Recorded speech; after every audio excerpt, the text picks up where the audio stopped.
Shri alveoli माधुरी शरण जी महाराज, उनके परंपरा के कई पद मैं गाता हूं, सरस माधुरी जी के। कल मैंने एक गजल भी गाई थी, सदगुरु शरण में सभी फल मिलेंगे, गुरु मिल गए तो युगल भी। हर साल हमने एक भक्तमाल की कथा उनके यहाँ करने का नियम लिया है, भक्तमाल में वहीं करता हूं। उनकी ही परंपरा में एक याकूब हसन, मोहम्मद याकूब करके एक भक्त हुए, उन्हीं की परंपरा में पूर्व में। उनका नाम श्री सरस माधुरी जी ने रखा था सनम। क्या नाम रखा था? वैसे तो उनका नाम कुछ और, दीक्षा के बाद नाम बदल देते हैं ना, शिष्य का एक नाम भगवत संबंधी नाम रखते हैं। जैसे हमारी परंपरा में जब दीक्षा होती है तो गोवर्धन रामानुज दास या फिर यमुना रामानुज दासी, इन भावों से नामकरण होता है। तो मोहम्मद याकूब, राजस्थान में एक स्थान है अलवर, वहां के एक प्रोफेसर के बेटे थे मोहम्मद याकूब, और इनके जो पिताजी थे वो अजमेर में एक हॉस्पिटल में उनकी नौकरी लग गई थी। बहुत ध्यान से सुनिएगा, भक्ति की सामर्थ्य देखिए। हम तो हिंदू हैं, हम तो वैष्णव हैं, हम तो कथा सुनते हैं, और मैं कोई अभिमानवश नहीं कह रहा हूं। हमने दीक्षा देना गत वर्ष प्रारंभ किया। उन दीक्षा लेने वाले सब वैष्णव बालकों में 4 बालक मुस्लिम भी हैं जिन्होंने दीक्षा ली है। जब दीक्षा लेने के लिए आते तो मैं पहले पूर्व का नाम पूछता हूं कि आपका नाम क्या है, तो नाम बताते हैं, और नाम के बाद फिर उस नाम से जो प्रेरणा मिलती है वो नाम, गुरु प्रदत्त नाम उनकी शरणागति में रखते हैं।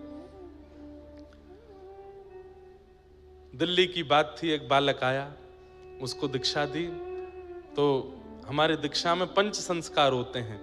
पंच संस्कार में पहले तप्त मुद्रा दी जाती है, शंख चक्र, उसके बाद तिलक दिया जाता है, उसके बाद मंत्र दिया जाता है, और फिर नाम दिया जाता है।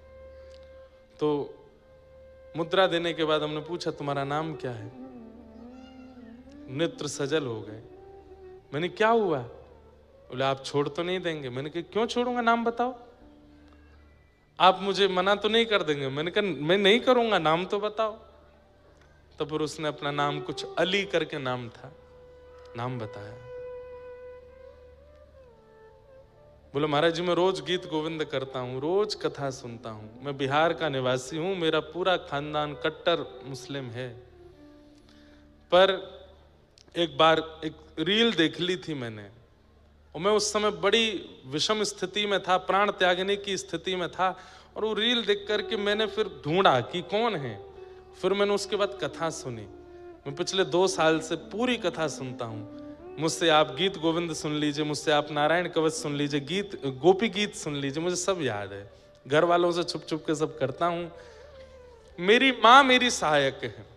मैंने उन्हें बताया कि मैं दीक्षा लेने वाला हूँ, हिंदुओं के गुरु जी से दीक्षा ले रहा हूँ। तो महाराज जी एक मेरे ऊपर कृपा है भगवान की, क्या मेरा पूरा खानदान गरीब है, बस मैं कमाने वाला हूं, इसलिए कोई उंगली नहीं उठा रहा है मुझ पर, तो इसलिए मैं दीक्षा लेने आया हूं। उसका हमने नाम रखा गिरधर प्रिय रामानुज दास। और मांस मदिरा बहुत दूर की बात है, प्याज लहसुन भी नहीं खाते वो।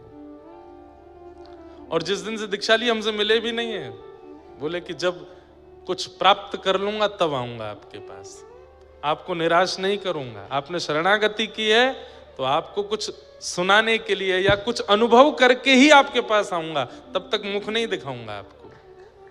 मैंने कहा जय हो भैया। तो मोहम्मद याकूब अलवर में रहते थे, उनका चरित्र है पूरा।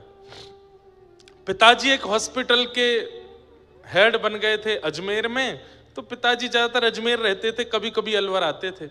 इनकी माताजी जो थी वो भी मुस्लिम थी, लेकिन जैसे बच्चों को कईयों को नॉवल पढ़ने का शौक होता है, किताब पढ़ने का शौक होता है, इनकी माँ ने भी बचपन में कई किताबें पढ़ी, और पढ़ते पढ़ते उनके हाथ रामचरित्र मानस पढ़ गए। और उन्होंने जब मानस जी को पढ़ा, तुलसीदास जी के कृत मानस जी को, तो इतना मन लगा उसको पढ़ती रही। इनके पिता ने, माँ ने, सबने डांटा, तेरा ब्याह होने वाला, ये छोड़ दे। ये छुपा करके मानस जी अपने घर ले आई और अपने पति से छिप के पढ़ती थी। लेकिन जब पति की नौकरी लग गई अजमेर में तो ये बड़ी खुश, पूरे दिन मानस जी पढ़ती थी। तब इनको किसी ने कह दिया कि तुमने मानस जी पढ़ ली, अब एक बार वाल्मीकि रामायण भी पढ़ो। अब वाल्मीकि रामायण संस्कृत में है, उसकी हिंदी टीका तो है नहीं, उस समय नहीं थी। तब मोहम्मद याकूब ये डॉक्टरी की पढ़ाई कर रहे थे अलवर में। तब इन्होंने अपने पुत्र से एक दिन कहा, बोले तुम पढ़ने में इतने अच्छे हो, जो चाहते हो वो पढ़ लेते हो, अपनी माँ की एक इच्छा पूरी करोगे? बोले कहिए ना माँ, मैं क्या करूं?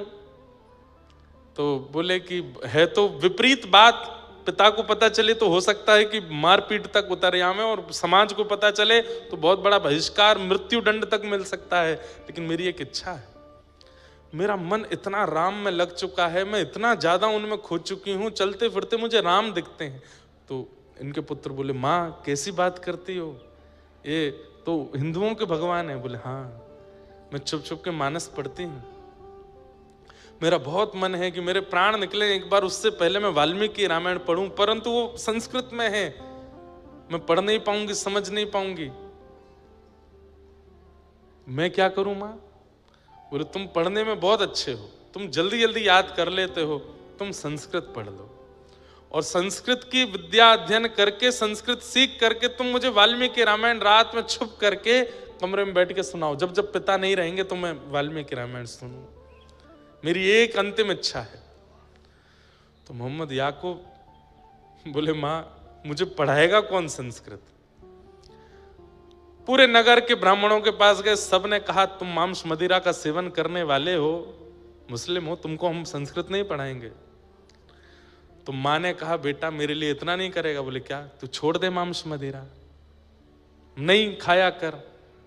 बोले मां हमारा एक त्योहार है, उसमें तो खाना ही पड़ता है। बोले कि दिखाना सबको पर खाना नहीं, और इतना विश्वास किसी ब्राह्मण को दिला दे कि तू नहीं खाएगा, शायद वो तुझे पढ़ा दे। कल जो मैंने एक पद गाया था ना गोस्वामी तुलसीदास जी का, वो यहां सिद्ध होता है कि मोहम्मद याकूब की मां को राम जी मीठे लग गए हैं, जो मोहे राम लागते मीठे, इतने मीठे लग गए कि अपने पुत्र को पूरे विपरीत क्रिया करवा दी, अपने धर्म से विपरीत। तब एक अलवर के पास के एक ब्राह्मण थे, उनको जब इन्होंने विश्वास दिला दिया कि मैं शुद्ध रहूंगा, पवित्र रहूंगा, आप कृपा कर मुझे संस्कृत पढ़ाओ, तब उन्होंने 6 महीने संस्कृत का अध्ययन किया, और 6 महीने में इतना याद कर लिया, इतने अद्भुत हो। अपनी डॉक्टरी की पढ़ाई भी करते थे, वहां पर भी निपुण, और रात्रि छुप करके संस्कृत पढ़ने जाते। संस्कृत जब पूर्ण रूपेण आ गई, तब वाल्मीकि रामायण लेके आए और अपनी माँ को सुनाते, श्लोक कहते, फिर उसका अर्थ सुनाते, फिर श्लोक कहते, अर्थ सुनाते। माँ तो सुनते सुनते सुनते भाव विभोर होके सो जाती, लेकिन इनके ऊपर जो उसका असर होता था वो अलग था। ये तो बस उसी चित्त में रहते, उसी भाव में रहते, हनुमान जी की झांकी, राम जी की झांकी, लक्ष्मण आदि इन सब के भाव में बने रहते। अब वाल्मीकि रामायण पढ़ के रामचरित्र तो इनको सब समझ में आ चुका था, अब इच्छा प्रकट हुई कि अब रामायण तो हो गई, अब मैं क्या पढ़ूं? तब एक दिन उन्होंने उन्हीं गुरुजी के पास जाके बोले गुरुजी अब मैंने रामायण तो पढ़ ली, अब क्या पढ़ूं? बोले अच्छा श्रीमद् भागवत पढ़ो। और जैसे ही श्रीमद् भागवत प्रदान की, प्रथम द्वितीय तृतीय चतुर्थ पंचम षष्ठम सप्तम अष्टम नवम, और जैसे ही 10वें स्कंद में पहुंचे और गोपी गीत का पाठ किया है, गोपी गीत का पाठ करते ही मेरो मन गिरधर छवि पे अटक्यो, सजल श्याम घन वरण लीन है, फिर चित अनंत न भटक्यो, मेरो मन गिरधर छवि पे अटक्यो। अब तो अलवर में दिखने वाली पहाड़ियां इनको गिरिराज जी दिखने लगे, अलवर में दिखने वाले सरोवर राधा कुंड कृष्ण कुंड लगने लगे, बहनी वाली नदियां यमुना जी लगने लगी, और दिखने वाला हर श्याम वर्ण का व्यक्ति कृष्ण लगने लगा। नेत्रों में आंसू 24 घंटे रहने लगे, ये सूखे नेत्र नहीं रहते थे, 24 घंटे नेत्रों में अश्रु। और श्याम सुंदर कहाँ मिलेंगे, कैसे मिलेंगे, कब मिलेंगे, बस इसी स्थिति में रहने लगे। मां तो चली गई, लेकिन याकूब की स्थिति ऐसी कर गई, अब क्या करूं। एक दिन लाइब्रेरी में बैठ करके कुछ पढ़ रहे थे, तभी इन्होंने वहां देखा कि किसी के सिर पर तिलक है और वो किताब पढ़ रहा है और दूसरे हाथ में माला जप रहा है। इन्होंने जैसे उसको देखा, धीरे धीरे उसके पास गए और पास जाकर के बोले, आपने तिलक लगाया है, कंठी माला पहनी, आप क्या जप रहे हैं? बोले, मेरे गुरुदेव ने मंत्र दिया है, इस मंत्र से भगवत प्राप्ति होगी, प्रिया प्रियतम की प्राप्ति होगी। ये चरणों में गिर गए, मुझे ये मंत्र दे दीजिए, मुझे भी उनका दर्शन करना है। बोले, तुम तो मुस्लिम हो? बोले, मैं हूं, पर मैं जन्म से होऊंगा, शरीर से होऊंगा, पर मेरा मन पूर्ण रूपेण। अब ये तो वहीं बैठ के गोपी गीत सुनाने लगे, सारे भाव सुना दिए। बोले, मैं पूर्ण योग्य हूं, आप मुझे स्वीकार कर लीजिए, कैसे भी करके मंत्र दे दो। बोले, मंत्र मैं नहीं दे सकता, मंत्र तो गुरु देते हैं। बोले, अपने गुरुदेव से मिलवा दीजिए। तब इन्होंने कहा, परसों गुरुदेव घर आ रहे हैं, उनका सत्संग है, 600-700 वैष्णव आएंगे, तुम भी आना, चुपचाप आके बैठ के सुनना। श्री सरस माधुरी शरण जी महाराज घर आए और मोहम्मद याकूब बैठ करके सुन रहे थे। दीक्षा लेना तो दूर की बात, जैसे ही गुरुदेव आए हैं, उनकी रूप देखते ही, उनकी झांकी देखते ही, उनकी चाल, उनके नेत्र, उनका मुखमंडल देखते ही ये मूर्छित होकर गिर पड़े। इनको ऐसा लगा जैसे मानो प्रिया प्रियतम एक तनु होकर के मेरे सामने आ गए। होश में लाए, बोले, तुम कुछ कहना चाहते हो, बात करो। बोले, कुछ नहीं, मेरे सारे समाधान पूर्ण हो गए। बोले, तुम्हें दीक्षा की, दीक्षा भी हो गई, इनके दर्शन ही दीक्षा है, बस ये जो आज्ञा कर दें वो। उन्होंने भी हृदय से लगाया और दीक्षा प्रदान करी। और इनका नाम वैसे तो कुछ सरस करके कुछ नाम रखा, प्रिय सरस ऐसे करके कुछ नाम रखा, लेकिन फिर गुरुदेव को बहुत इनको देख करके बड़ा आनंद आता था, तो इनका नाम सनम साहब रख दिया। क्या नाम रखा? सनम साहब। और सनम साहब जी ने फिर ऐसे ऐसे पद गाए हैं, ऐसे ऐसे भाव गाए हैं श्री प्रिया प्रियतम के मिलन के। अनुपम माधुरी जोड़ी हमारे श्याम श्यामा के, ये सब भाव उसी परंपरा के हैं। तो मुक्ति मतलब मृत्यु के बाद भगवत दर्शन, और भक्ति मतलब जीते जी ठाकुर जी का अनुभव। चाहे आप किसी जाति में हो, बिरादरी में हो, परंपरा में हो, कैसे नहीं हो, इससे कोई फर्क नहीं पड़ता। भक्ति जीवन में आ जाती है तो जीते जी ठाकुर जी का अनुभव होने लगता है। ठाकुर जी अनुभूति ही कराते हैं, ये बात लिख लीजिएगा, अनुभव ही होता है उनका। जैसे उस दिन नंदू भैया को यहां पर कोई डाल मचलती हुई दिखी, अब आप भूत प्रेत नहीं मानना, जिनको देख के भय लगे समझो वो भूत प्रेत है, और जिनको देख करके और देखने की इच्छा हो, जिस अनुभूति को देख करके, जिस भाव को देख करके और समीप जाने की इच्छा हो, समझ जाना वो अबनॉर्मल स्थिति जो दिख रही है वो ठाकुर जी ही हैं, वो आपको ही अनुभव करा रहे हैं। भक्ति, तुम भक्ति चुनो, मुक्ति नहीं। श्री परीक्षित जी महाराज ने तुरंत सुखदेव जी के चरणों में प्रणाम किया और प्रणाम करते हुए कहा, भगवान अब मुझे मुक्ति की याचना नहीं है, क्या करें? समीचीनम बचो ब्रह्मन् सर्वज्ञस्य त्वानघ तमो विशीर्यते मह्यं हरे कथयतः कथा। अब मुझे कुछ नहीं चाहिए नाथ, बस आपके चरणों में प्रणाम करते हुए अब हरि की कथा सुनाओ।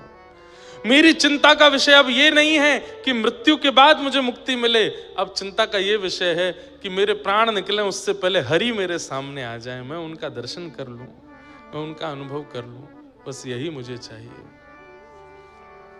और कुछ मुझे नहीं चाहिए।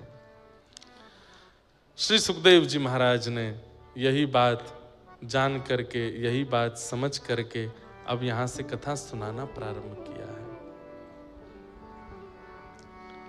कथा सुनाना प्रारंभ किया। सबसे पहले तो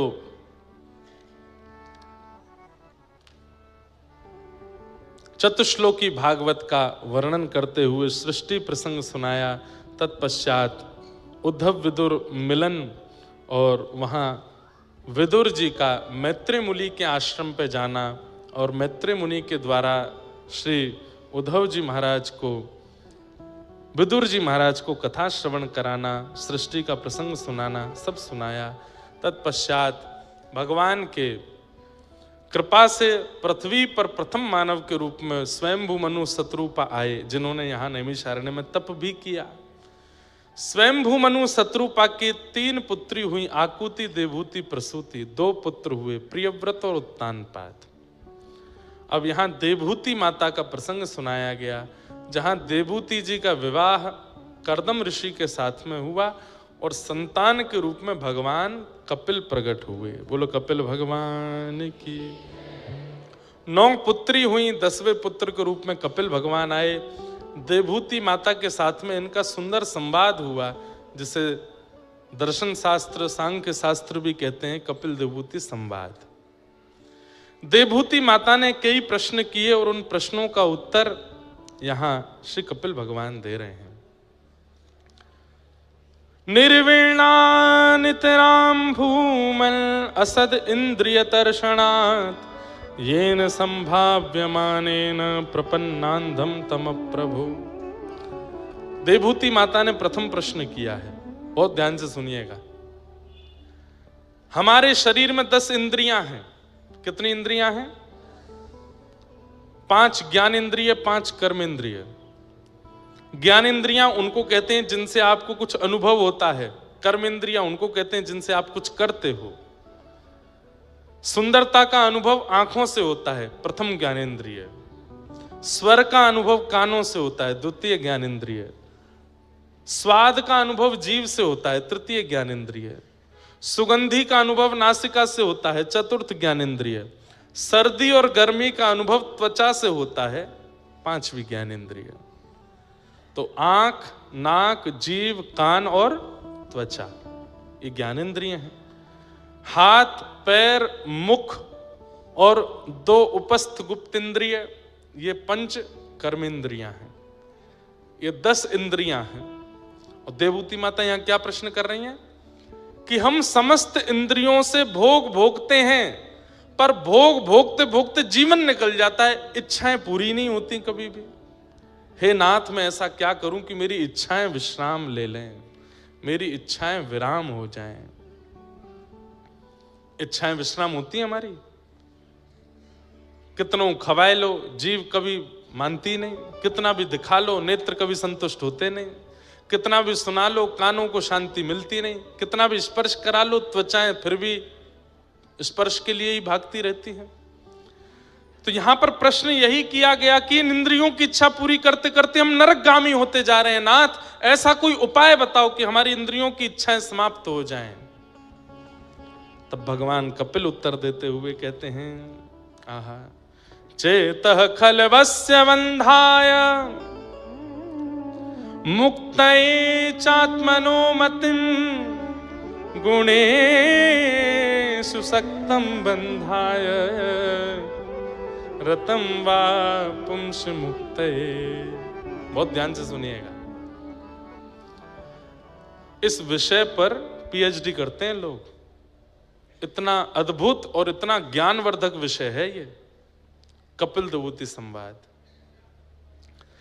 कपिल भगवान क्या उत्तर दे रहे हैं? बोले, मैया, आंखों को दोष मत दो, कान को दोष मत दो, नाक को दोष मत दो, जीभ को दोष मत दो, हाथ पैरों को दोष मत दीजिए।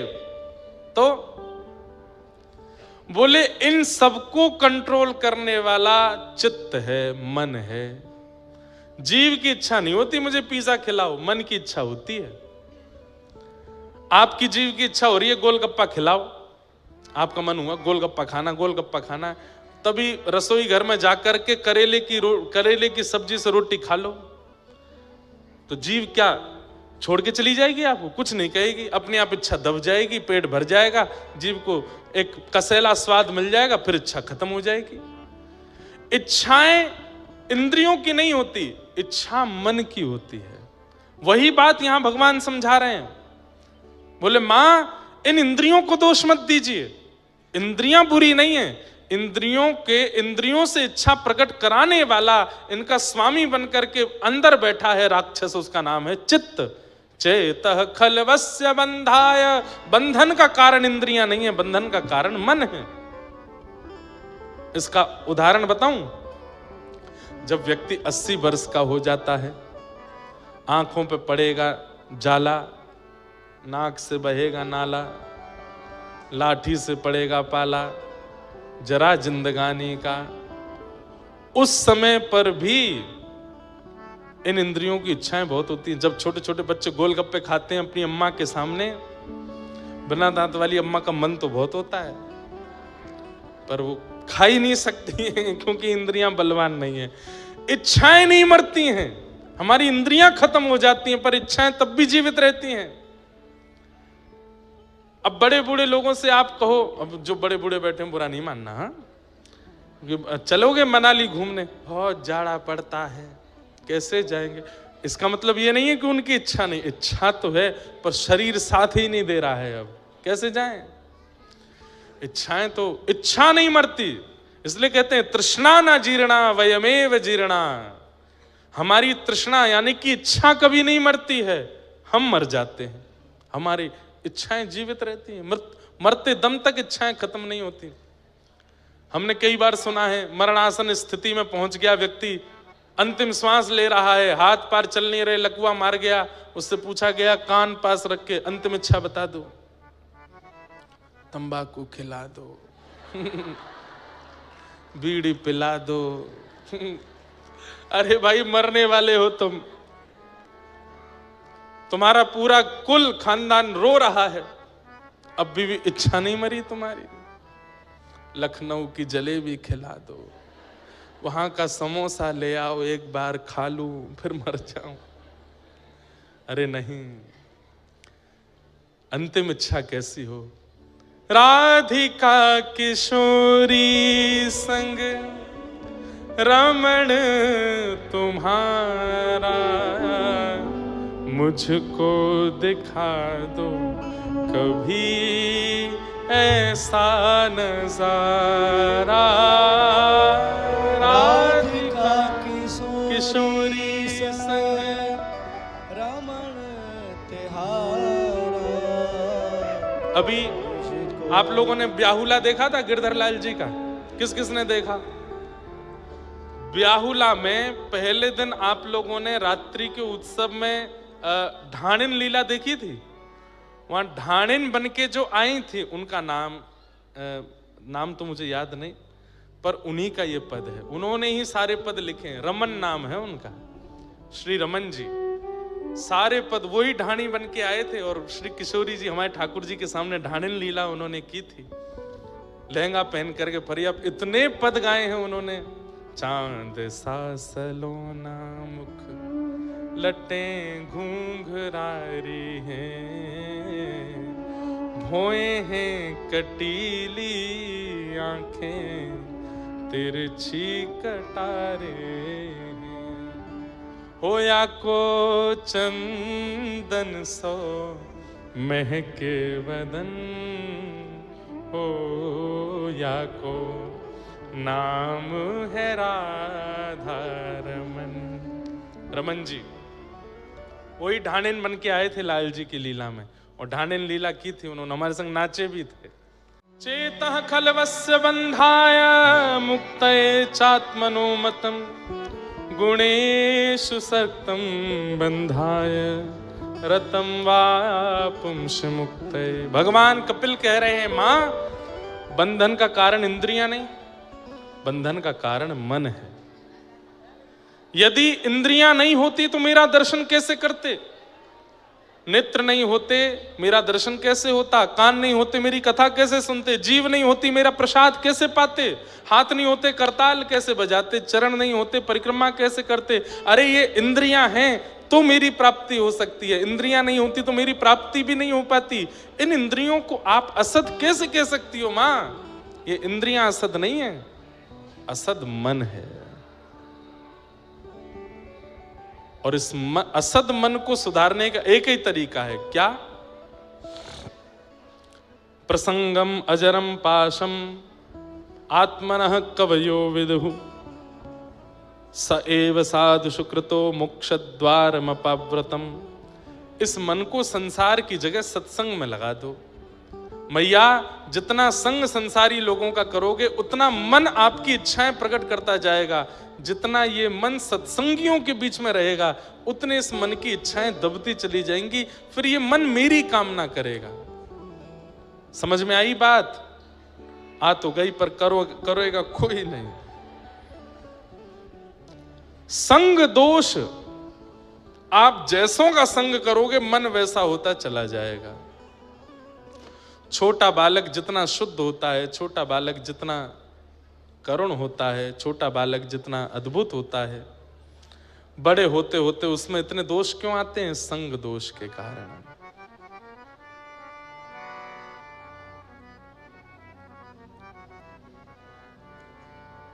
माता जी को मार्ग दे दो जाने का, पहले तो कूद फाद के आगे आएंगी, फिर बीच में जाती हैं। जाना ही नहीं चाहिए बीच में कथा में, जब आगे आके बैठी थी तो बैठ जाओ। हाँ।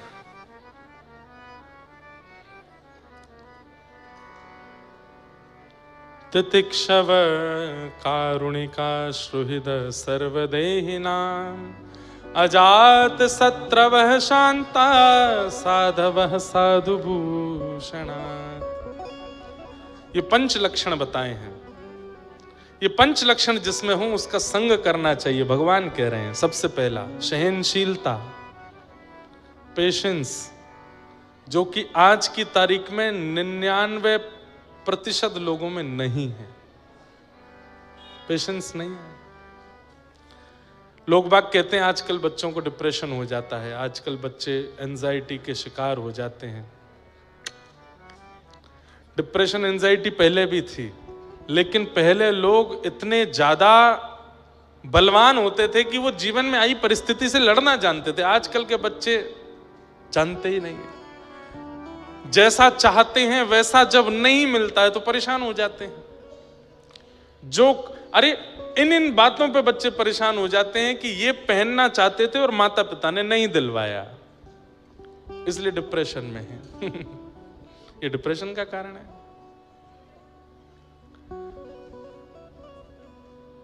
यहां जाना चाहते थे घूमने पर, माता पिता ने मना कर दिया।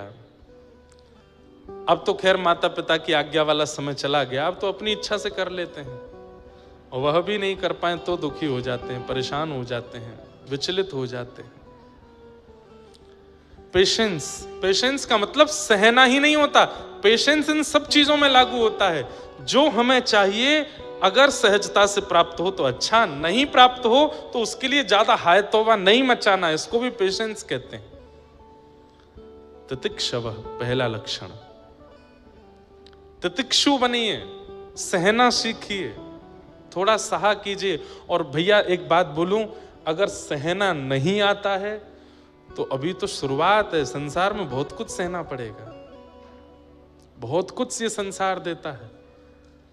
हम व्यासपीठ पे बैठे हैं, हमको केवल माला दक्षिणा मिलती है ना, खूब गालियां भी देते हैं लोग, उल्टी सीधी बातें भी बना देते हैं लोग, जो मन में आता है बोलते हैं, लेकिन सहना सिखा दिया व्यासपीठ ने।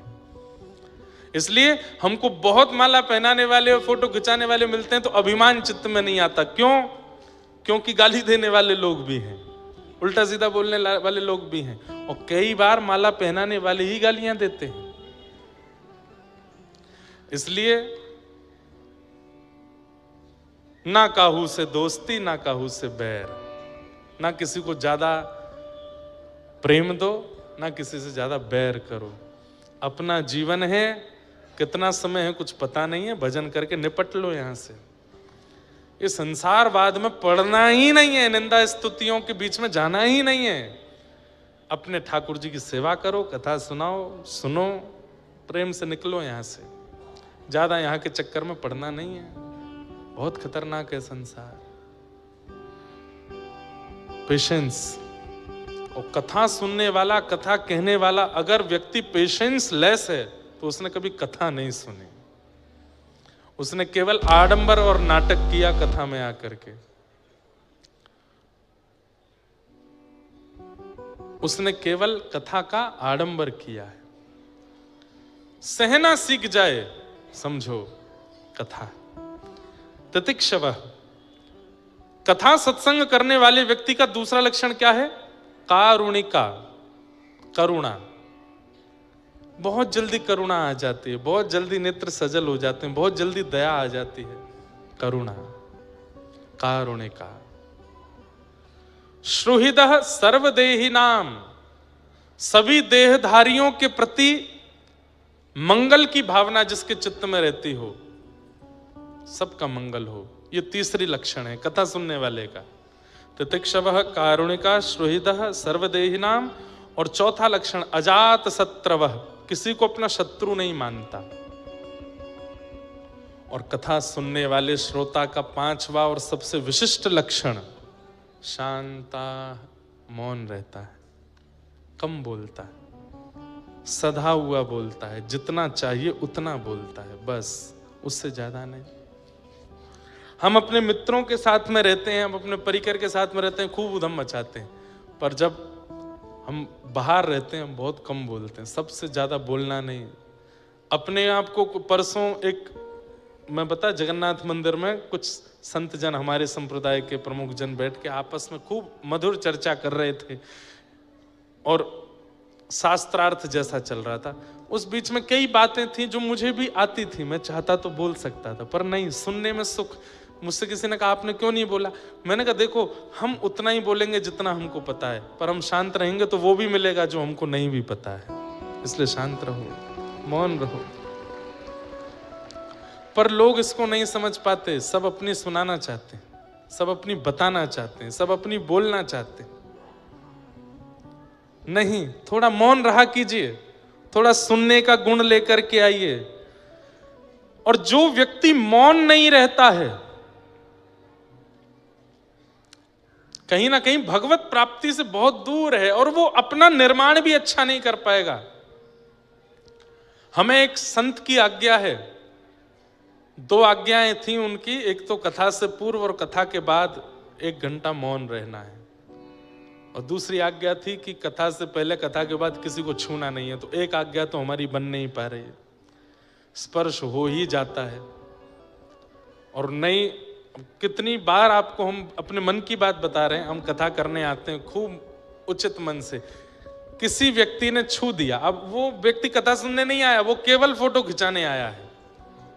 उसकी घरवाली ने कहा है फोटो खिंचा के लाओ महाराज जी के साथ। अब उसका स्पर्श होते ही अब उसके मन में क्या विचार थे, वो विचार हमारे चित्त में आ जाते हैं, और कथा में उस दिन मन ही नहीं लगता, ये लगता है बस अब जल्दी करें, पूरी चलें यहां से। इसलिए स्पर्श दोष से बहुत कुछ अनुभव किया, लेकिन वो बन नहीं पाता। खूब लोग स्पर्श करते हैं, ना ना करके मना करो, पाँव नहीं छूना है, फिर भी छुएंगे। उससे उनको क्या मिलता है पता नहीं, पर हमारे तो कई भाव नष्ट हो जाते हैं। प्रणाम छू करके किया जाए ऐसा कहीं नहीं लिखा। प्रणाम कैसे किया जाता है? आचार्य दिखे जहां खड़े हैं वहीं दंडवत हो गए, उसे प्रणाम कहते हैं। उनके पास आने का भी इंतजार नहीं किया, वहीं से दंडवत किया। माताएं बहनें हैं तो षष्ठ अंग से प्रणाम किया, और भाई लोग हैं तो दंडवत प्रणाम किया, वहीं से प्रणाम करते हैं। पास जाना, छूना, छू करके प्रणाम करना इसका विधान नहीं है। अरे बिना आज्ञा के आप किसी को नहीं छू सकते। आचार्य की इच्छा नहीं है, फिर भी उसकी, अब हमारी तो कई जगह धोती खुलते खुलते बच्ची है, हमें तो बहुत संभल के चलना पड़ता है। खड़ा हूं वैसे ही पहनते, मैं तो नीचे देख के चलता हूं कि मेरे पैर कहीं लड़खड़ा में नहीं गिर गए। 3-4 बार मोच आ चुकी है पैर में, पैर छिपाने के चक्कर में। लेकिन क्या करें, नहीं मानते लोग, भाव भी चला जाता है और प्रणाम का कोई फल भी नहीं मिलता। दूर से कोई प्रणाम कर रहा है, वंदन कर रहा है, उसके प्रति दृष्टि पड़ जाती है ना आचार्य की, तो वहीं से आशीष निकलता है, जा भैया मंगलमय हो तेरा।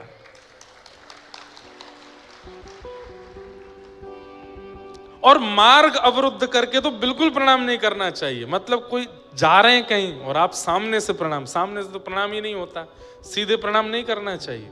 देखो, प्रणाम करना सीखिए। सदैव मंदिर में ठाकुर जी के सन्मुख सीधे लेट के प्रणाम नहीं, ठाकुर जी के दाहिने से बाएं की ओर, और आप लोग ठाकुर जी की ओर खड़े तो आपके बाएं से दाहिने की ओर। मतलब अगर अभी खाटू श्याम जी आए तो हमको प्रणाम इधर से इधर करना है। उसके पीछे कारण क्या है? ठाकुर जी जब एक स्थान पर विराजमान हो जाते हैं तो ठाकुर जी के बाम अंग में सब ऋषिजन आचार्यजन खड़े होकर के वंदना करते हैं। अगर आप बाएं ओर से प्रणाम करोगे तो आपकी कमर और पैर उन ऋषियों की ओर हो जाएगी।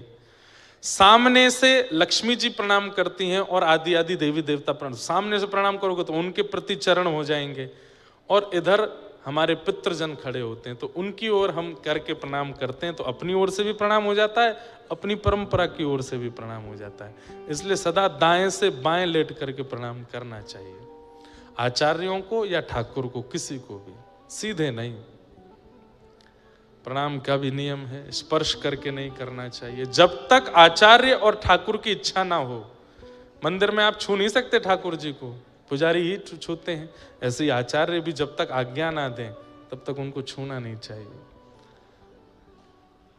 तो कथा सुनने वाले के लक्षणों में दिखने लगता है कि वो कथा सुनता है, और उसका एक विशिष्ट लक्षण है कि वो कम बोलता है, मौन रहता है, वो सुनने में ज्यादा रुचि रखता है, कम बोलता है। ये पंच लक्षण हैं: सहनशीलता, दया, सबके प्रति मंगल की भावना, अशत्रुता, किसी के प्रति शत्रुता नहीं, और मौन। ये पंच लक्षण यदि किसी व्यक्ति के अंदर आ जाएं तो उसका मन एकाग्र होना शुरू हो जाएगा, उसकी इंद्रियां फिर विचलित नहीं रहेंगी। माँ, ये पंच लक्षण जीवन में ले आए। और यदि ये पंच लक्षण फिर भी ना आ रहे हों तो उसके लिए अष्टांग योग है। अष्टांग योग क्या है? यम, नियम, आसन, प्राणायाम, प्रत्याहार, ध्यान, धारणा और समाधि। जिस प्रकार शरीर के मोटे होने पर उसके योग होते हैं, ऐसे ही मन के विचलित होने पर उसके भी योग आसन है। सबसे पहला यम, इंद्रियों की इच्छाओं को पूरा ना करना। इंद्रिय कह रही है लखनऊ चलो, नहीं जाएंगे, यहीं रहो। क्यों जाना है? शॉपिंग करा लो, नहीं करनी, यहीं रहो। इंद्रियों की इच्छाओं को दबाना, मारना, ना पूरा करना, इसको यम कहते हैं। दूसरा, जीवन में कोई नियम होना, एक नियम निश्चित जीवन में होना चाहिए, सदनियम, यम, नियम। तीसरा है आसन, एक आसन पर ज्यादा देर बैठने का प्रयास करो, बार बार आसन बदलना नहीं चाहिए। यम, नियम, आसन। तीसरा प्राणायाम, प्राणायाम की कोई भी विधि करो और प्राणायाम करते समय भगवान नाम उच्चारण करते रहो। वैसे तो पूरक, रेचक, कुंभक इनके विषय में बताया गया। एक श्वास नली से श्वास अंदर लें और उस समय भगवान नाम लें, दोनों श्वास नली को बंद करके श्वास को ब्रह्मरंध्र में लेके भगवान नाम लें, दूसरी श्वास नली को छोड़ते हुए जब श्वास छोड़ें तब भगवान नाम लें। ये सब मन को एकाग्र करने के तरीके हैं। यम, नियम, आसन, प्राणायाम। और फिर पांचवा प्रत्याहार, आहार की शुद्धि। कहीं भी नहीं खाना है, कुछ भी नहीं खाना है, व्यवस्थित खाना है। और ध्यान, धारणा, समाधि, ये तीन आपको करने नहीं पड़ेंगे। ये 5 हो गए तो ये 3 अपने आप हो जाएंगे। अष्टांग योग बताए, 25 तत्वों का वर्णन आदि आदि सब किया, बहुत सुंदर है, सबको वर्णन किया। सिद्धेभूति माता सिद्धता नाम की नदी बन करके बहने लगी, कपिल भगवान गंगा सागर में जाके विराजमान हो गए। बोलो कपिल भगवान की। आगे प्रसंग अब हम जल्दी जल्दी पूर्ण करेंगे। श्री उत्तानपाद राजा के 2 ब्याह हुए। बड़ी पत्नी के पुत्र ध्रुव, छोटी पत्नी के पुत्र उत्तम। ध्रुव जी महाराज छोटी माँ की डांट के कारण वन में गए, वन में जाके भजन किया, भगवान प्रसन्न हुए, उनकी स्तुति गाई। 36,000 वर्ष तक ध्रुव जी ने राज्य किया। ध्रुव जी के वंश में पूरी वंशावली उनकी बताई गई। उन्हीं के वंश में बैन नाम के एक राजा हुए। उन्हीं के शरीर के घर्षण से पृथु महाराज प्रकट हुए, जिनकी कृपा से इस धरती को पृथ्वी कहा गया, जिन्होंने 10,000 कान ठाकुर जी से वरदान में मांगे कि 2 कान आपकी कथा सुनने के लिए बहुत कम है नाथ, कृपा करके 10,000 कान मुझे प्रदान करो। भूगोल खगोल का वर्णन किया गया, नरकों का वर्णन किया गया।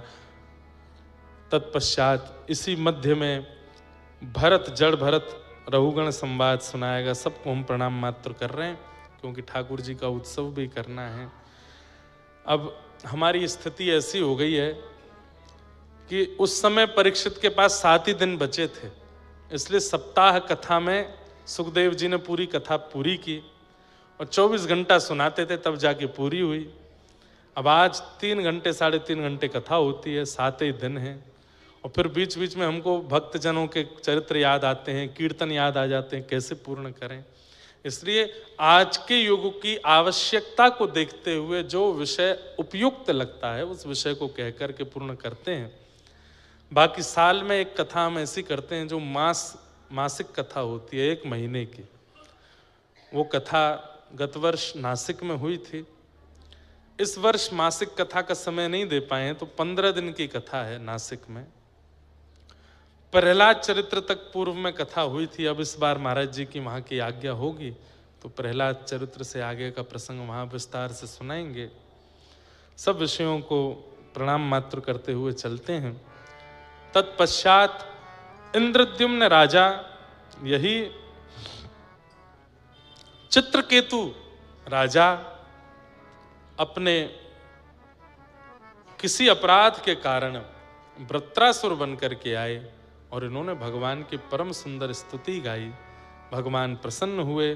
तत्पश्चात हिरण्यकश्यप के यहाँ पर भगवान के परम भक्त श्री प्रहलाद जी का प्रादुर्भाव हुआ। खम्भ से भगवान नृसिंह बनकर के प्रकट हुए और श्री प्रहलाद जी महाराज पर अनुग्रह किया। और नृसिंह भगवान की। कुछ समय पूर्व एक चलचित्र फिल्म आई थी महाअवतार नरसिंह, उसके जो निर्माता थे उन्होंने भी कई भाव कथाओं से सुन करके और मिल करके पूछ करके उसमें चलचित्र में दिखाए। बहुत पसंद की लोगों ने, वो इतनी बढ़िया पिक्चर बनी, इतने सुंदर सुंदर उसमें भाव दिखाए गए। वो सब भाव प्रहलाद चरित्र में सुनाए गए। पर प्रहलाद चरित्र का एक प्रसंग है, उसे कह करके हम प्रहलाद जी को प्रणाम कर लेंगे। भगवान नृसिंह जब प्रकट हो गए, सब उनके रूप को देख करके भाग गए। लेकिन तभी ब्रह्मा जी ने देखा कि प्रहलाद सामने हाथ जोड़े खड़े हैं। तो ब्रह्मा जी ने जाके प्रहलाद जी से कहा, प्रहलाद, इनके रूप को देख करके सब डर रहे हैं और ये सब पर क्रोधित हो रहे हैं, लेकिन ये तुम्हारे लिए आए हैं, तुम पर क्रोध नहीं करेंगे, तुम पास जाओ। तब प्रहलाद जी महाराज, छोटे से प्रहलाद जी, विशाल विकराल नृसिंह भगवान का स्वरूप, क्रोध में बैठे हैं। हिरण्यकश्यप की अंतड़ियों को अपने गले में ले रखा है, जो हाथ में आता है उसी को मसल देते हैं। ऐसी स्थिति में और पृथ्वी डामाडोल सी हो रही है। ठाकुर जी को क्रोध आ जाए तो प्रलय आएगा। आकाश में काले काले बादल गर्जना कर रहे हैं, बिजली कड़क करके तीनों लोकों को हिला रही है। सब सोचने लगे कि अब तो प्रलय आएगा, क्योंकि भगवान का क्रोध शांत नहीं हो रहा है। तब प्रहलाद जी गए और छोटे से प्रहलाद जी ने जाकर के भगवान के सामने हाथ जोड़ के कहा, ब्रह्मादय सुरगुणा मुनयोथ सिद्धा सत्वैकतान मतयो वचसां प्रवाहे नाराधितुं पुरगुणैरधुनापि पिप्रो किम तोष्टुमर्हसि समे हरिरोग्रजाते। हे नाथ, इंद्रादि देवताओं जैसी वाणी नहीं है मेरी। वो तो लच्छेदार धारा प्रवाह संस्कृत बोलते हैं। उनकी वाणी में इतने लटके झटके होते हैं कि उनकी वाणी सुनकर के आप आनंदित हो जाते हो। पर मैं तो एक छोटा बालक हूं, तोतली वाणी है, मुझे तो इतने सुंदर शब्दों का चयन भी नहीं आता नाथ। पर फिर भी मैं आपकी स्तुति गा रहा हूं, क्योंकि मैं जानता हूं आप ये नहीं देखते कि देव स्तुति कर रहे हैं कि मानव स्तुति कर रहे हैं। अरे नारायण खिल गुरो भगवन नमस्ते। एक नदी में फंसा हुआ गजेंद्र जो जानवर है वह भी जब आपकी कमल दिखा करके स्तुति गाता है तो आप उसकी रक्षा करने भी जाते हो। उससे मेरे मन में यह विश्वास उत्पन्न हुआ कि आप ये नहीं देखते कि स्तुति गाने वाला कौन है, आप ये देखते हैं कि उसका चित्त पवित्र कितना है। हे नाथ, आप कृपा करके मेरे लिए पधारे, कृपा कर क्रोध मत कीजिए। भगवान तुरंत क्रोध भूल गए, प्रहलाद जी को उठा करके गोद में बिठा लिया, अपनी जीभ से चाटने लगे, अपना हाथ सिर पर फेरने लगे, अपने हृदय पर बार बार लगाने लगे। कुछ मांगो प्रहलाद, मैं तुम्हें कुछ देना चाहता हूं।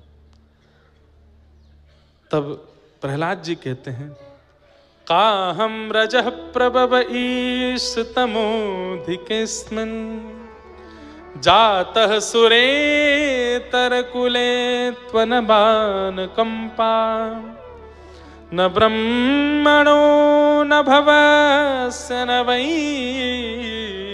न माया यन्मेर्पितः शिरसि पद्म कर प्रसाद। हे नाथ, आपने कभी ब्रह्मा जी को गोद में बिठाया? नृसिंह भगवान बोले, कभी नहीं। आपने कभी महादेव के गाल को चाटा? बोले, कभी नहीं। आपने कभी लक्ष्मी के सिर पर हाथ फेरा? बोले, कभी नहीं। बोले, जो ब्रह्मा को नहीं मिला, महादेव को नहीं मिला, पराम्बा जगदम्बा लक्ष्मी को नहीं मिला, वो एक दैत्य बालक प्रहलाद को मिल गया। अब इसके बाद मैं क्या मांगू? कुछ भी तो नहीं चाहिए नाथ, आपने सब तो दे दिया मुझको।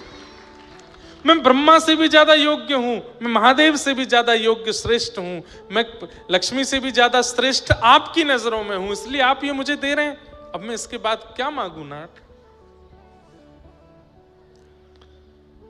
आहा, ठाकुर जी बिकते जा रहे हैं बार बार प्रहलाद की बातें सुन के। तब ये प्रसंग इतना अद्भुत, हमने वो फिल्म जिन्होंने बनाई उनसे भी कहा ये वाला प्रसंग दिखाना था। बोले, महाराज जी अब कभी दोबारा बनाएंगे तो दिखाएंगे। ये एक प्रसंग है। कौन सा? अब जो मैं सुनाऊंगा। श्री नृसिंह भगवान कहते हैं प्रहलाद जी से, प्रहलाद, मैं इतना भयावह रूप धारण करके आया हूं कि मेरे साथ निरंतर रहने वाली पराम्बा जगदम्बा लक्ष्मी भी मुझे देख करके भाग गई यहां से।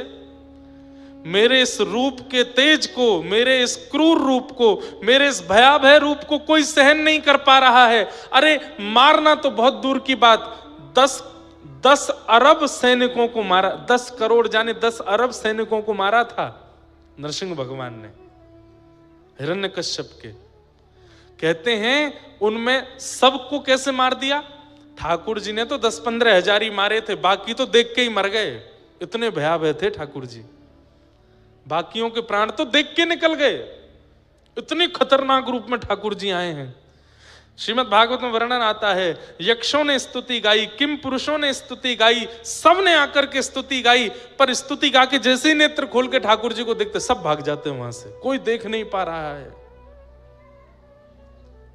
वे सब लोग तो समय समय पे मेरा दर्शन करते हैं प्रहलाद, पर तू तो एक छोटा सा बालक है। मुझे ये तो पता है तूने ऐसा कभी नहीं सोचा था कि मैं ऐसा आऊंगा बन करके। सब इतने भयभीत हो गए, तुझे मेरे रूप को देख के डर नहीं लगा? तो प्रहलाद जी कहते हैं, बोले नाथ, मैं एक वो प्रेमी हूं जिसने अपने प्रियतम से मिले बिना ही बहुत कुछ विचार कर लिया था। जब मिलेंगे तो ये करेंगे, जब मिलेंगे तो वहां बैठेंगे, जब मिलेंगे तो ये खाएंगे, ये सब मैंने चिंतन किया था। तो मैं ये चिंतन करता रहता था कि मेरे प्रभु जब आएंगे तो मैं क्या करूंगा। मैं उनके एक एक रों को घंटों घंटों तक देखूंगा ताकि वो मेरे नेत्रों में बस जाए, ताकि उनकी छवि मेरे चित्त में ऐसी बैठ जाए कि वो कभी निकले ना। नाथ, आप जब से आए हो ना तब से मैं आपके रों देख रहा हूं, और अभी तक मैं चरणों के ही रों देख पाया हूं, मैंने आपका मुख देखा ही नहीं है। मेरी दृष्टि चरणों में ही अटकी पड़ी है। जिनके चरण इतने सुंदर हैं, जिनके चरण इतने आकर्षक हैं, उनका मुख कितना सुंदर होगा। मैं तो ये सोच सोच करके ही बावला हो रहा हूं। नाथ, आपको आए हुए कितने घंटे हो गए, तब से मैं चरण ही देख रहा हूं नाथ, मैंने आपका मुख नहीं देखा। मैं आपके चरणों को ही देख रहा हूं। हृदय से लगा लिया प्रहलाद। अब यहां पर एक मैं अपने मन की कथा सुनाऊं जो मेरे मन में चिंतन में आई। ठाकुर जी तो चले गए, उसके बाद प्रहलाद जी ने देखा, तो देख करके प्रहलाद जी थोड़े तो घबरा गए, इतने भयावह रूप में आए हैं ठाकुर जी। लेकिन जब भगवान चले गए तो प्रहलाद जी ने मन में सोचा, ध्रुव के लिए आप हरि बन करके आ गए, गजेंद्र के लिए आप गरुण पर बैठ करके आ गए, शायद मेरी आराधना में ही उग्रता रही होगी, या मेरी आराधना में ही ऐसा कुछ रहा होगा जिसके लिए आपको नृसिंह बन के आना पड़ा। नाथ, आप इतने क्रूर बन करके, इतने विशाल विकराल बन करके आए, शायद मैंने आराधना में कोई कमी छोड़ी होगी। तो ये बात ठाकुर जी को पता चल गई कि प्रहलाद ऐसा सोच रहा है। तब ठाकुर जी ने कहा, चिंता नहीं करो, आज मैं खंभ से नृसिंह बन करके आया हूं। कलिकाल में इसी नृसिंह चतुर्दशी पर किसी को वेदना होगी, तब मैं अति सुंदर बन के आऊंगा। और नृसिंह चतुर्दशी का दिन था, श्री वृंदावन में कथा चल रही थी और वहीं बैठ करके सुन रहे थे श्री गोपाल भट्ट गोस्वामी। और उन्होंने जब सुना कि खंभ भेदन करके भगवान नृसिंह प्रकट हो गए, दौड़ करके गए और अपने शालिग्राम भगवान के सामने रोने लगे कि आप खंभ भेदन करके जब नृसिंह बन सकते हो, तो इस शालिग्राम से आप ठाकुर बन के क्यों नहीं प्रकट हो सकते। उन्हीं की विरह वेदना पर शालिग्राम से अति अति विकराल रूप में जो नृसिंह बन करके प्रकट हुए थे सतयुग में, इसी कलिकाल में ठीक नरसिंह चतुर्दशी की रात्रि को, यानी कि अगले दिन बुद्ध पूर्णिमा के दिन, शालिग्राम से श्री राधा रमण लाल के रूप में प्रकट हो गए। बोल राधा रमण लाल की। मुझे ऐसा लगता है जैसे मुखौटा पहन के लोग घूमते हैं ना, जिन लोगों को ऐसे शेर का रूप बनाना हो, भालू का रूप बना, तो ऊपर से पहनते हैं, स्पाइडरमैन बनते हैं, आजकल के बच्चे सुपरमैन बनते हैं। ऐसे ही ठाकुर जी हिरण्यकश्यप को मारने के लिए मुखौटा पहन के आए थे शेर का, पर भीतर जो बैठे थे वो वही हैं जो वृंदावन में राधा रमण लाल के रूप में विराजमान है। भीतर तो यही बैठे थे। सम्यक व्यवसिता बुद्धि तव राज से सत्तम। राजन, तुम्हारी बुद्धि अब व्यवस्थित हो गई है। क्यों? कहा गया कि थोड़ी देर के लिए विश्राम कर लो, प्रसाद आदि पालो, फिर हम कथा सुना देंगे। बोले ना, हमें तो केवल आपके मुख से ये कथा सुननी है, इसी से हमारा पेट भर रहा है, इसी से प्यास बुझ रही है, इसी से आराम हो रहा है, इसी से सब व्यवस्थित हो रहा है। तो आप कृपा करके हमें कथा सुनाओ। बंधुओं, ये इच्छाओं का प्रकट होना कथा के बाद भी, ठाकुर जी के जीवन में आने के बाद भी इच्छाओं का प्रादुर्भाव इस बात का प्रमाण है कि ठाकुर जी ने स्वीकार नहीं किया। सजल श्याम घन वरण लीन है, फिर चित अनत न भटक्यो। ठाकुर जी अगर स्वीकार कर लेंगे तो फिर अन्य किसी इच्छा में चित्त जाएगा नहीं। ना भूख लगेगी, ना प्यास लगेगी, ना सोवे की इच्छा, ना उठवे की इच्छा, केवल और केवल इच्छा एक ही रहेगी, कृष्ण मिलें, चाहे जैसे मिलें। कथाएं सुनने के बाद भी, सेवा करने के बाद भी, व्रज की यात्रा करने के बाद भी, वृंदावन भ्रमण के बाद भी इच्छाएं प्रकट होती हैं। तो इसका तात्पर्य क्या है? अभी ठाकुर जी ने स्वीकार नहीं किया, अभी स्वीकृति नहीं हुई है। लेकिन राजा परीक्षित की स्थिति बता रही है, मुझे भूख प्यास नहीं है, निद्रा नहीं है, आप तो मुझे बस कृष्ण लीला सुनाइए, विस्तार से सुनाइए। तब परीक्षित जी, सुखदेव जी कहते हैं, सम्यक व्यवस्थित, अब तुम्हारी बुद्धि व्यवस्थित हुई है, अब तुम्हारा उद्धार निश्चित है, क्योंकि अब तुम्हारी चाह कोई और नहीं, केवल श्याम सुंदर चाहिए। राजन, अब मैं तुम्हें विस्तार से सुनाऊं। भगवान ने आकाशवाणी करके पृथ्वी को कहा कि मैं वसुदेव जी के घर साक्षात कृष्ण अवतार धारण करूंगा। ये आकाशवाणी सुनते ही सब देवी देवता पृथ्वी में अपने अपने लोक, अपने अपने धाम से आ गए। यहां सूरसेन राजा ने अपने पुत्र वसुदेव जी का विवाह देवक की बेटी देवकी के साथ में किया।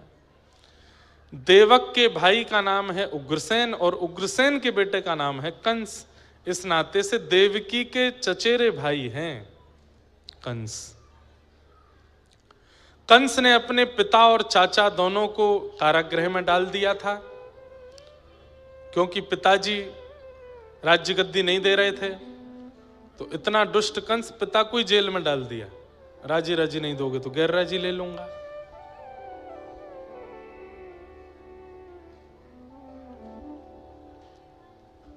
एक बार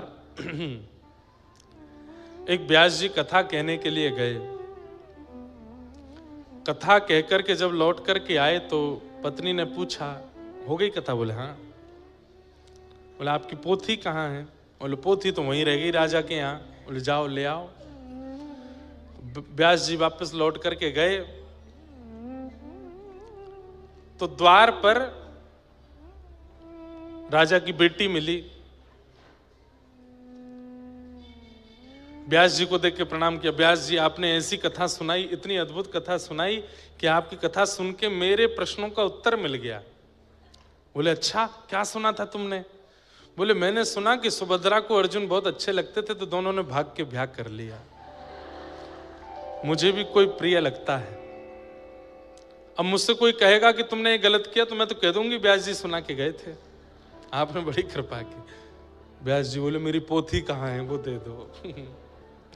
भीतर गए तो राजा का बेटा मिला। व्यास जी रुकिए रुकिए रुकिए, आपको प्रणाम तो कर लूं मैं? क्या हुआ बेटा? आपने ऐसी कथा सुनाई कि मेरा जीवन बदल गया। मैं बहुत चिंता में रहता था, अब मुझे चिंता नहीं है। अच्छा क्या सुना तुमने कथा में? बोले मैंने तो आपकी कथा में कंस को अपना गुरु बनाया। बोले मतलब? योग्य हो गया था राज्य गद्दी पर बैठने के, लेकिन पिता उसको राज्य गद्दी नहीं बैठा रहा था तो पकड़ के पिता को जेल में डाल दिया, खुद बैठ गया। मैं भी यही करूंगा। पिताजी बहुत दिन हो गए, मान ही नहीं रहे, मुझे बैठा ही नहीं रहे, मेरा राज तिलक कर ही नहीं रहे। पकड़ के एक दिन योजना बना लिए मैंने, इनको जेल में डालूंगा और पूरी सत्ता अपने अधिकार में ले लूंगा। कोई कहेगा गलत है तो बोल दूंगा कथा में सुना था। कथा में तो सब बातें अनुकरणीय होती हैं। कथा में जो सुना दें व्यास जी सब फॉलो करने वाली होती है। व्यास जी बोले मेरी पोथी कहाँ है, मुझे बस वो दे दो, मैं चला जाऊंगा यहां से। थोड़े और भीतर गए तो रानी मिली। अरे व्यास जी आइए, प्रणाम आपको। आप लोग ताली बजाते हैं। ठाकुर जी बोले मैं कैसे बजाऊं, तो गुब्बारों फोड़ के बजा रहे हैं। तो रानी से मिले, हमारी पोथी कहाँ है? बोले पोथी बाद में लेना। आपने इतनी सुंदर कथा सुनाई, व्यास जी के भी मन में लोभ आता था। दोनों ने तो क्या सुना ये मैंने समझ लिया, किसी ने तो अच्छा कुछ सुना होगा। देवी तुमने क्या सुना कथा में? बोले मैंने आपसे सुना था कि द्रौपदी जो है ना वो प्रातस्मरणीय है। सुबह सुबह उठ करके द्रौपदी का नाम लेना चाहिए, शास्त्र आज्ञा है। द्रौपदी प्रातस्मरणीय है। अरे जब द्रौपदी प्रातस्मरणीय हो सकती है 5 ब्याह करके, तो मैं क्यों नहीं हो सकती? राजा से मेरा मन भर गया है। हमारा जो द्वारपाल है ना वो हमको बहुत बढ़िया लगता है, सेनापति भी बढ़िया लगता है। व्यास जी बोले मैं भाग जाऊंगा यहां से, मेरी पोथी दे दो। अंत में राजा मिला। बोले पूरे नगर ने क्या सुना ये तो मैंने समझ लिया, कम से कम राजा ने तो कुछ बढ़िया सुना होगा। राजा को नीचे से ही हाथ जोड़ करके व्यास जी ने कहा, राजा ने कहा प्रणाम व्यास जी। बोले क्यों आए हैं? बोले मेरी पोथी रह गई थी, पोथी लेने आया हूं। मंत्री जी ने जाकर के कान में कह दिया। बोले पोथी वोथी नहीं, इनको दक्षिणा नहीं दी थी आपने, दक्षिणा लेने आए हैं। राजा ने कहा सुनिए व्यास जी, आपकी कथा सुनकर के मैंने एक बहुत सुंदर उसमें से कथा सुनकर के मैंने जीवन में उतारा। बोले क्या? आपने कुछ अच्छा सुना होगा, आप बता दो। बोले मैंने सुना कि शांति दूत बनकर के भगवान कृष्ण गए कौरवों से कहने की पांडवों को 5 गांव दे दो, पर मैंने गुरु बनाया दुर्योधन को। उसने कह दिया सुच्चग्रैव न दास्यामि बिना युद्धेन केशव। सुई के नोक के बराबर जमीन भी बिना युद्ध के नहीं दूंगा। मुझे पता है आप दक्षिणा मांगने आए हो, पहले दो दो हाथ लड़ो तब दक्षिणा दूंगा। व्यास जी बोले पोती धरे रहो, क्योंकि तुम्हारा कल्याण तब भी नहीं होगा। कथा में ये सुना तुम लोगों ने? तो कई लोग कथा में अपने मतलब की बात सुनते हैं। कथा में करणीय, अनुकरणीय और श्रवणीय सब बातें कही जाती हैं। कई कथाएं केवल सुनी जाती हैं, वो पालन नहीं करनी है, और कई कथाएं अनुकरणीय होती हैं। अब यह विवेक उत्पन्न सबके चित्त में नहीं हो पाता कि क्या करना चाहिए क्या नहीं। अब यहां तो कथा पूतना की भी सुनाई जाएगी, शूर्पणखा की भी सुनाई जाएगी। और शूर्पणखा की तरह आप भी थोड़ी मनचली बन करके चली जाओ किसी से, चलो मुझसे ब्याह करो। मैंने कथा में सुना था, कथा में तो सब कहा जाएगा, पर अनुकरणीय विषय और श्रवणीय विषय दोनों होते हैं। तो कंस ने अपने पिता और चाचा दोनों को पकड़ के बंदी बना के जेल में डाल दिया और स्वयं राज्य गद्दी पर बैठकर पालन करने लगा। किसी ने आकर के कहा कि मथुरा के लोग आपसे बहुत डरते हैं, कुछ ऐसा करो कि सबको आपसे प्रेम हो जाए। तभी दिखी